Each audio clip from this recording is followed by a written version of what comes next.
계속해서 사사기 19장 11절부터 26절까지 말씀입니다. 할렐루야. 아멘. 오늘 본문은 우리가 지난주에 살폈던 그 내용과 계속해서 이어지는 그런 내용입니다. 우리가 이제 지난주 우리가 사사기 19장을 시작하면서 이 무명의 레위인이 등장을 했습니다. 그 무명의 레위인이 첩을 한 명을 두었는데 그 여자가 이제 첩이죠. 그 첩이 바람이 나서 행음을 하고 그것도 모자라서 이제 결국 자신의 친정으로 도망을 가버렸습니다. 그런데도 불구하고 이 레위인은 이 도망간 여자를 잊지 못하고 또 그리고 그 여인을 찾기 위해서 다시 집으로 데려오기 위해서 자신이 살던 에브라임 산지를 떠나서 이 여인의 집이 있는 베들레헴까지, 유다 땅 베들레헴까지 결코 가깝지 않는 거리를 찾아가게 됩니다. 오늘 본문의 시작은 이 행음하였던 이제 첩을 데리러 간 그 레위인이 장인이 또 권유가 있었죠. 좀 더 머물다 가라. 이런 몇 번씩 떠날 길을 멈추고 그 집에 유하다가 겨우 길을 떠나는 것으로 시작하고 있습니다. 그리고 이제 그 길을 떠나다가 오늘 보면은 이 타지에서 다른 지역에서 겪게 되는 아주 끔찍한 사건을 다루고 있습니다. 레인 일행은 집으로 가는 도중에 다른 성읍에서 유숙을 하게 됩니다. 물론 이제 뭐 아주 아침 일찍 떠났다 할지라도 이 베들레헴에서 이 레인이 거주한 에브라임 그 산지가 정확히 어딘지는 나와 있지 않지만 거기까지 가는 것은 아마 하루 만에 다 가지는 못했을 것입니다. 어쩌면은 뭐 하룻밤을 어디서 지내야 될지도 모르겠습니다. 그런데 오늘 보면 이제 장인의 요청에 못 이겨서 머물다가 또 그날도 이 떠나오는 날도 더 머물라는 장인의 요청을 가까스로 뿌리치고 이제 아주 늦게서야 출발하게 되었습니다. 그러다 보니까 얼마 가지 않았는데 금방 이제 날이 어두워지고 해가 지려고 하고 있습니다. 그들이 여부스라는 곳에 도착했을 때 종이 그곳에서 하룻밤을 묵자라고 제안을 합니다. 그러나 이 레이는 여부스는 이스라엘에 속한 땅이 아니었기 때문에 이방인의 성읍이었기 때문에 우리가 우리 동족 기브아나 라마로 가자라고 그렇게 이야기를 합니다. 지도를 한번 제가 또 준비를 했습니다. 지도를 한번 보시면은 지도 한번 띄워주세요. 네, 잘 보이십니까? 사해 왼쪽으로 보시면은 예루살렘 보이시죠? 보이십니까? 유다 그 위에 베냐민 보이십니까? 네, 붉은색 베냐민 땅입니다. 그 지금 베냐민 끝에 경계 끝에 예루살렘이 보이시죠? 예루살렘이 지금 이제 오늘 여부스죠. 여부스가 예루살렘입니다. 그리고 지금 베들레헴은 저기에 등장하지 않는데 베들레헴은 지금 예루살렘 바로 밑에 유다와 예루살렘의 예자와 다자 사이쯤에가 그 화살표 보이시죠? 예자와 다자 사이 거기 정도가 베들레헴입니다. 그래서 베들레헴에서 지금 북쪽 에브라임 지파가 베냐민 지파 위에가 에브라임 지파입니다. 베델 아이 보이시죠? 거기가 이제 에브라임 지파입니다. 그래서 에브라임 산지 어느 쪽이니까 대략적으로 베냐민 지파 땅하고 경계 쪽이 어딘가라고 생각해 볼 수 있습니다. 그런데 지금 오늘 나오는 기브온 보이시죠? 베냐민의 야자 위에 기브온이 있습니다. 지금 그곳이 이제 기브온 땅입니다.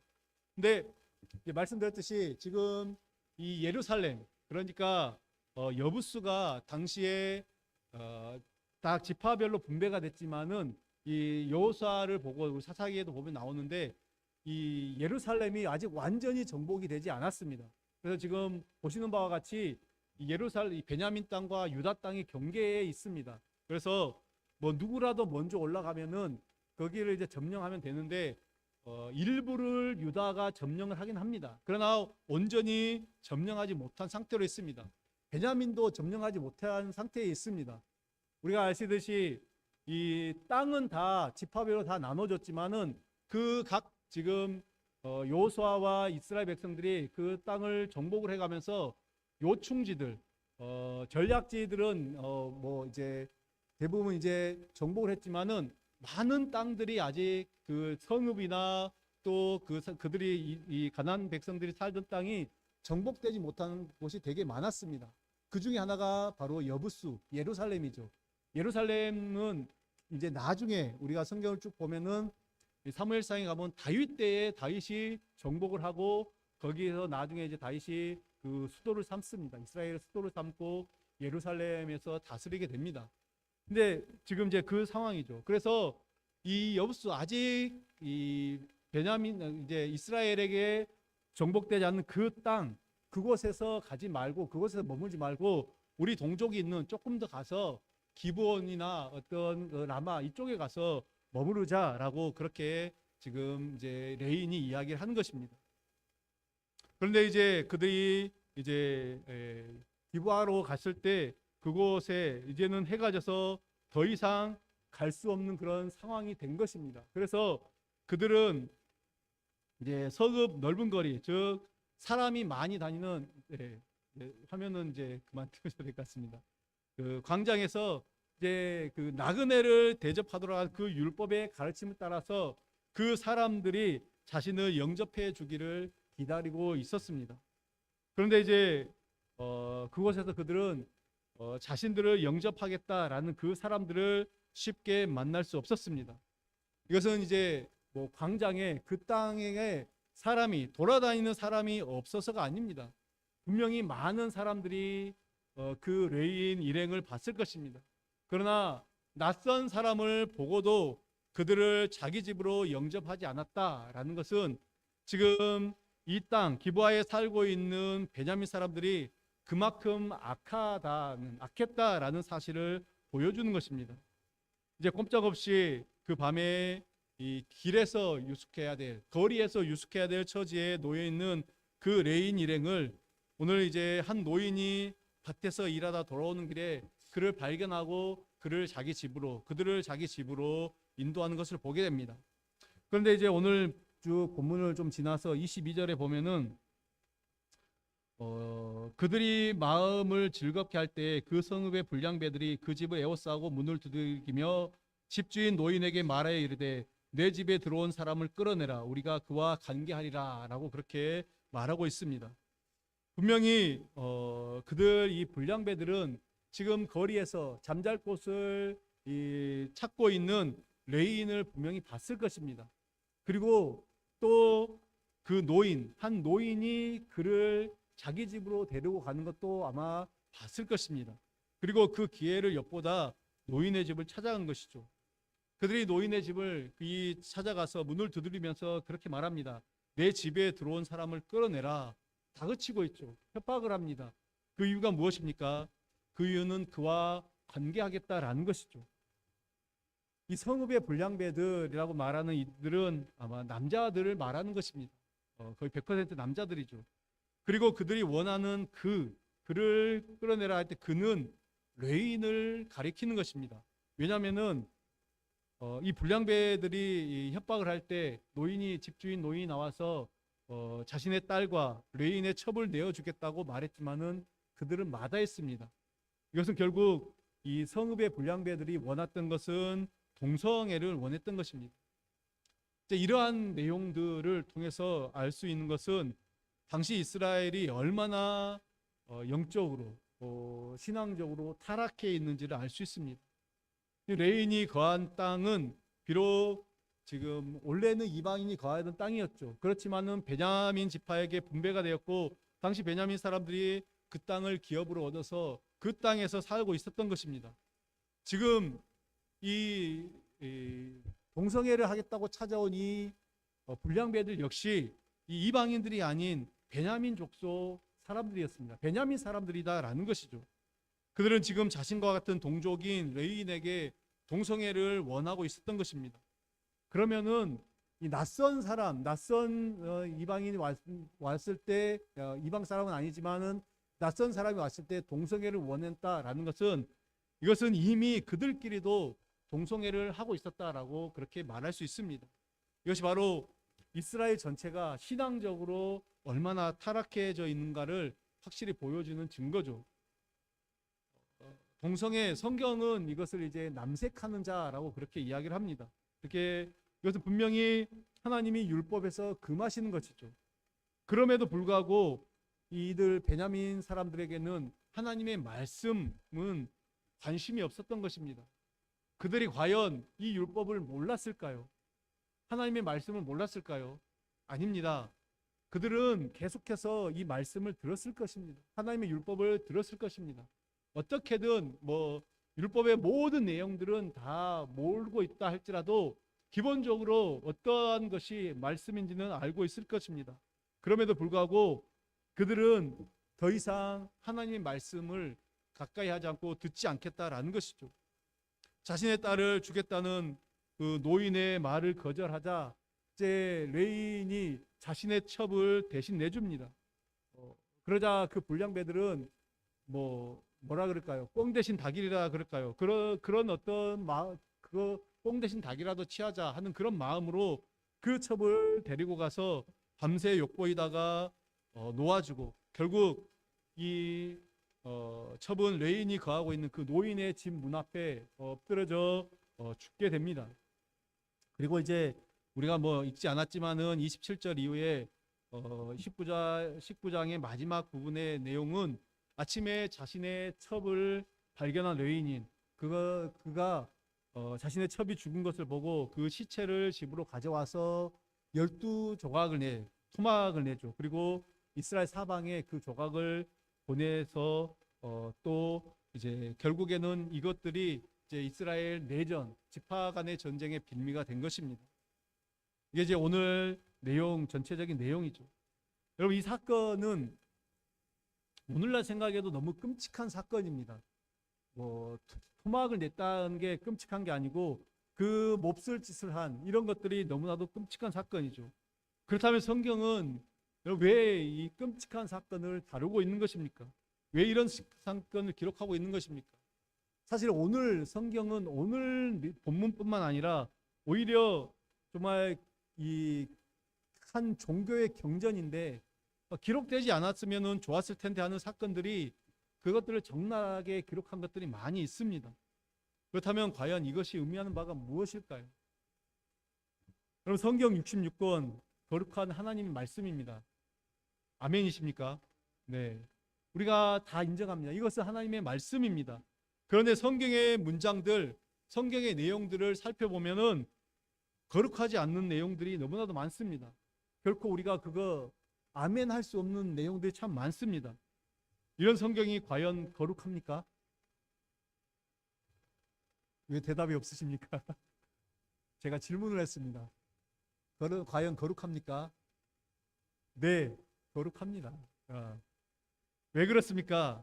성경은 그 내용, 그 문장이 거룩해서가 아니라 그곳에는 거룩하신 하나님이 계시하신 하나님의 뜻이 담겨 있기 때문에 그렇습니다.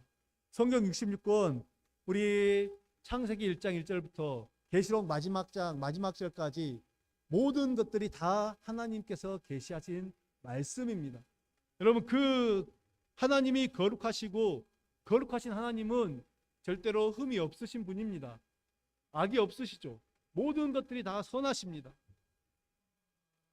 그 하나님의 거룩하신 뜻이 다 그곳에 담겨 있습니다. 그렇다면은 오늘 우리는 이 본문의 사건 통해서도 우리를 향한 하나님의 뜻, 이 말씀을 보고 있는 우리를 향한 하나님의 그 뜻이 무엇인지를 발견할 수 있어야 되는 것이죠. 오늘 본문에서 먼저 우리는 이스라엘의 악함을 보게 됩니다.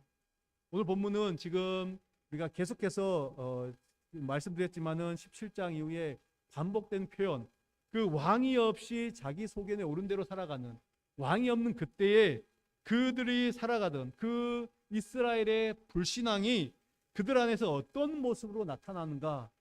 정말 그 불신앙의 모습이 그 이스라엘 백성들에게 각자의 소견에 오른 대로 나타나는 그 모습이 어떤 모습으로 나타나는가? 오늘은 이제 레인이 열관이 되어 있지만은 한 민족 안에서 개인뿐만 아니라 이젠 공동체 안에서도 그 죄가 얼마나 심각하게 있는지를 보여주고 있죠. 다시 우리 본문 11절 12절을 보겠습니다.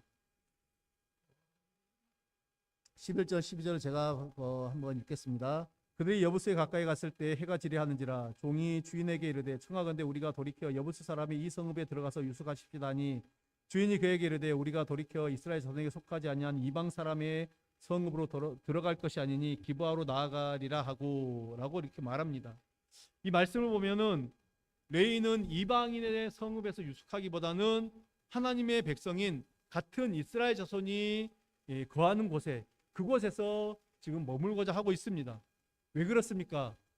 굳이 왜 하나님의 백성들이 그 땅으로 가려고 하고 있습니까? 아무래도 우리가 상식적으로 생각하기도 아무래도 이방인보다는 같은 동족, 그 같은 동족이 더 안전하고 자신들을 더 잘 대접해 줄 것이다. 여러분 그렇게 생각하지 않겠습니까? 만약에 우리가 정말 낯선 땅 외국을 한번 간다고 해보십시오. 외국에 갔는데 마침 거기 한국 사람을 만나게 된 것입니다. 한국 사람 만났으면은 뭐 이제 우리가 어디 누구가의 뭐 말을 믿는다 그러면 전혀 알지 못하는 외국 사람의 말을 더 신뢰하겠습니까? 아니면 그곳에 있는 한국 사람의 말을 더 신뢰하겠습니까? 당연히 한국 사람이죠. 왜냐면 요즘에 뭐 한국 사람이 사기를 더 많이 친다고 하지만 그래도 기본적으로 우리 심리가 좀 말이 통하는 사람, 한국 사람 같은 어떤 언어를 하고 문화를 공유하는 그 사람의 말을 믿지 않겠습니까? 그런 것이죠. 율법은 이스라엘이 너무나도 잘 알고 있는 그 율법은 곳곳에서 나그네를 사랑하고 나그네를 대접하라, 잘 대접하라 그렇게 말씀하고 있습니다. 자, 아무래도 레위는 하나님 말씀을 가르치는 사람이죠. 그러니까 이 율법의 말씀이 그들에게도 잘 전해졌을 것이고 그들도 이 말씀을 기억하고 있을 것이다. 당연히 그런 생각을 한 것입니다. 그래서 이스라엘 자손이 거주하는 그 땅에 가면은 나그네로서 환대를 받을 수 있을 것이다. 그런 기대를 가지고 있었던 것입니다. 그러나 이미 이 베냐민 땅, 기브아에 거하고 있던 베냐민 사람들에게 있어서 하나님의 말씀은 삶의 기준도 아니고 삶의 원칙도 아니었습니다. 그들은 이 말씀이 삶에서 무너진 지 오래이고 그들 역시 계속해서 성경이 말하는 바와 같이 자기 소견에 옳은 대로 행하는 그런 모습을 보이고 있었던 것이죠. 그런 모습으로 살고 있었습니다. 그 증거가 15절이죠. 15절에 보면은 이제 기브아에 가서 유숙하려고 그리로 돌이켜 들어갔을 때 한번 말씀을 보겠습니다. 기브아에 가서 유숙하려고 그리로 들어가서 성읍 넓은 거리에 앉아 있으나 그를 집으로 영접하여 유숙하게 하는 자가 없었더라. 한번 보십시오. 레인이 나그네서 성읍 거리에 앉아 있었지만은 그들을 집으로 영접해서 유숙해 하는 사람이 없었다라는 것. 이것은 불량배들 뿐만 아니라 그 성읍 전체, 베냐민 사람들 전체가 말씀이 없는 삶을 살고 있었다라는 것이죠. 이처럼 말씀이 없이 자기들 마음대로 살아가던 베냐민 사람들에게 그 사람들에 의해서 지금 레인이 유숙할 것을 얻지 못하고 고통을 당하고 있죠. 그것뿐만 아니라 불량배들에게 의해서 처참한 일을 겪고 있습니다. 이것이 바로 본문이 말해주고 있는 이스라엘의 악함입니다. 베냐민만 지금 오늘 나왔지만은 이 베냐민 땅에서 일어난 에피소드지만은 베냐민 사람들만 그렇겠냐고요. 지금 모든 지파의 모든 사람들이 다 이렇다라는 것입니다. 베냐민은 하나의 본보기죠. 그냥 하나의 예시일 뿐입니다. 다른 이런 뭐 비슷한 일들이 다른 땅, 다른 그 지파들에서도 비일비재 일어나게 되는 것이죠. 이것이 바로 이스라엘의 악함이죠. 그렇다면 여러분 오늘 우리의 악함은 무엇입니까? 오늘 본문을 통해서 여러분이 깨닫게 되는 것은 무엇입니까? 우리가 깨닫게 되는 것은 무엇일까요? 한 가지 분명한 것은 적어도 나에게 이런 악함이 없다. 이것입니까? 우리에게는 적어도 동성연애를 하겠다라는 그런 추한 모습은 없다. 사실은 실제로 그렇습니다. 그렇지 않습니까?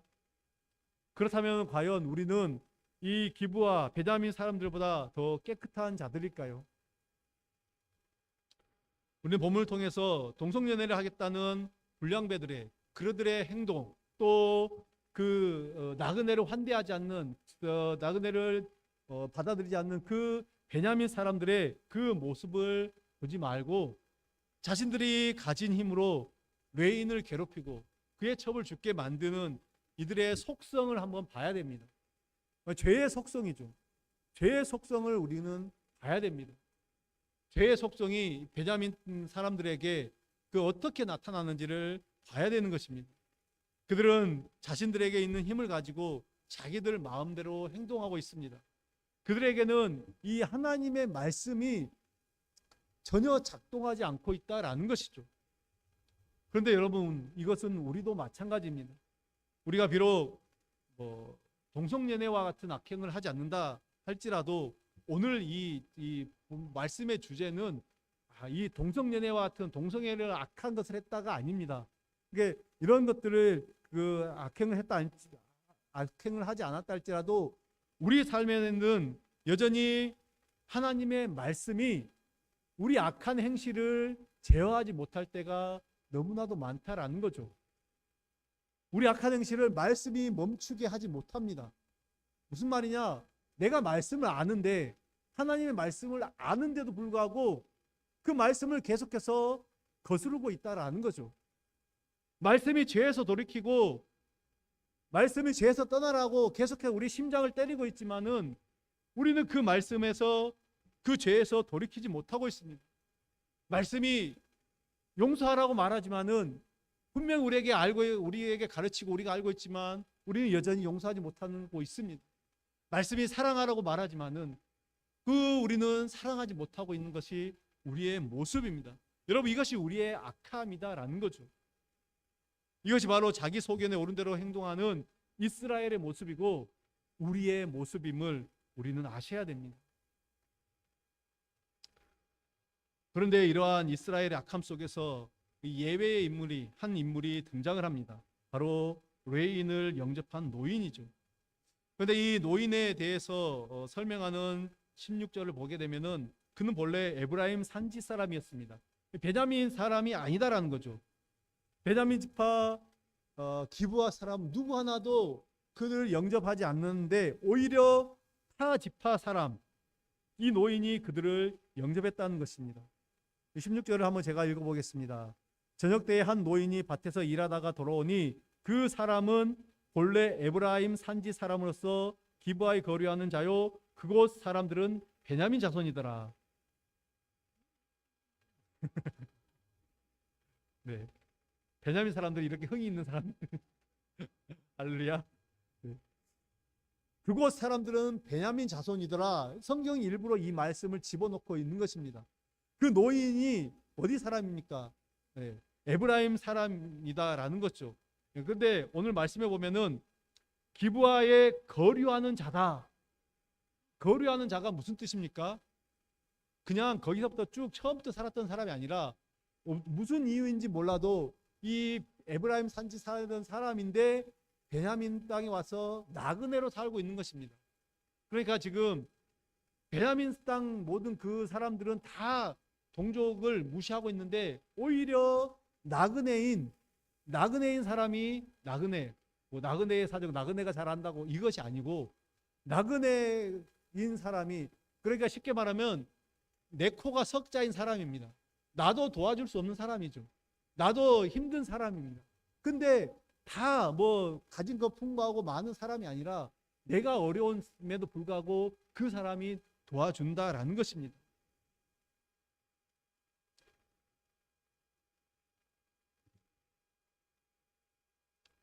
우리는 이 노인에게서 자신에게 온 나그네를 적극적으로 보호하기 위해서 자신의 딸까지도 내어주겠다는 그 희생을 감수하는 이 노인의 마음, 이 마음과 정말 나그네를 배척하고 환대하지 않고 오히려 악을 행하는 이 베냐민 사람, 너무나도 이 극명한 대조를 보이고 있는 두 부류를 보게 됩니다.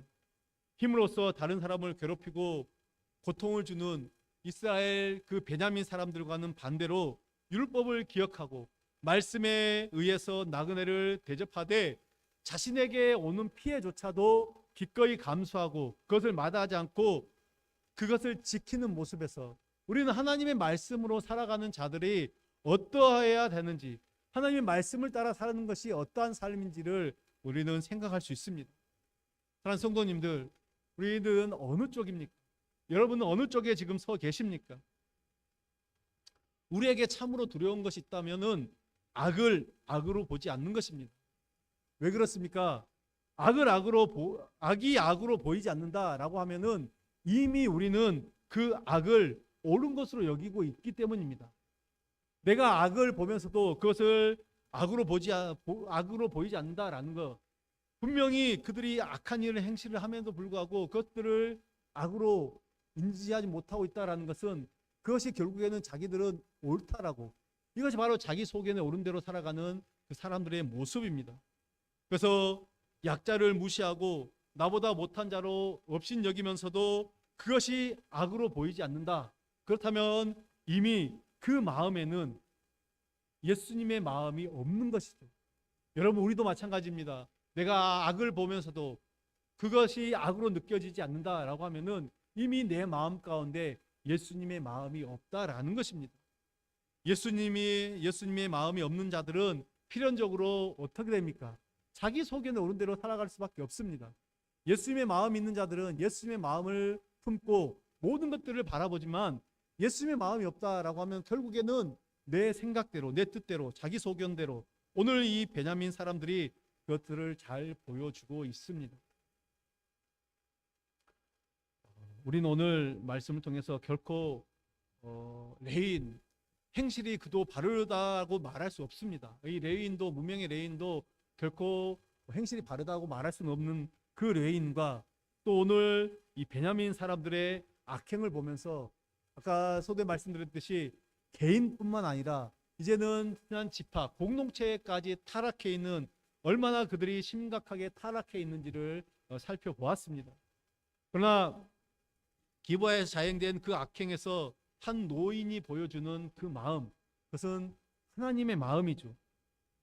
나그네를 이 베냐민 사람들처럼 무시하지 않고 영접해드리고 또 그 나그네를 지키기 위해서 자신의 희생까지도, 자기 딸까지 희생을 마다하지 않는 그를 통해서 우리는 하나님의 마음을 볼 수가 있습니다. 나그네를 영접하는 그 마음이 하나님의 마음이고 또 이 땅에 오신 예수님의 마음입니다. 약자로 오신 예수님, 철저히 약자로 오셔서 또 그들을 가까이 하고 또 그들을 위해서 살아가는 그 모습, 예수님은 그 모습을 보이셨습니다. 우리는 그 예수님을 믿는 자로서 그 예수님의 그 마음으로 이 땅을 살아가야 될 것입니다. 오늘 여전히 악한 일로 가고 있는 그 땅에서 한 노인이 보여주는 그 모습은 오늘 우리가 오전에도 봤지만은 이 모두가 다 타락하고 죽어가고 있는 그 땅에서 소수의 몇 사람이, 그 사대 땅에서 소수의 몇 사람이 신실하게 살아가고 있을 때 하나님은 그들을 통해서 다시금 회복의 기회를 주시는 것처럼 오늘 이 노인과 같은 그 사람들을 통해서 하나님은 다시금 또 이스라엘을 회복시키시고 살리실 것입니다. 우리의 마음이 이런 마음, 예수님의 그 마음으로 살아갈 때 하나님은 다시금 또 우리를 살리시고 우리를 회복하실 것입니다. 이 은혜를 붙들고 나아가는 우리 모든 성도님들, 주의 백성들 되시기를 예수님의 이름으로 간절히 축원합니다. 기도하겠습니다. 하나님 아버지, 오늘 말씀을 통해서 하나님, 이 베냐민 사람들의 악함이 결국 우리들의 나의 모습은 아닌지 우리의 삶을 돌아와 보기를 원합니다. 깨닫기를 원합니다. 나에게도, 우리에게도 이런 악함이 있다라는 것 하나님 우리가 기억하고 오직 예수 그리스도의 마음, 그 예수님의 귀하신 마음을 우리도 품고 닮아갈 수 있도록 성령님 우리를 붙들어 주시옵소서. 주님이 아니시면, 하나님이 아니시면 우리는 결코 회복될 수 없고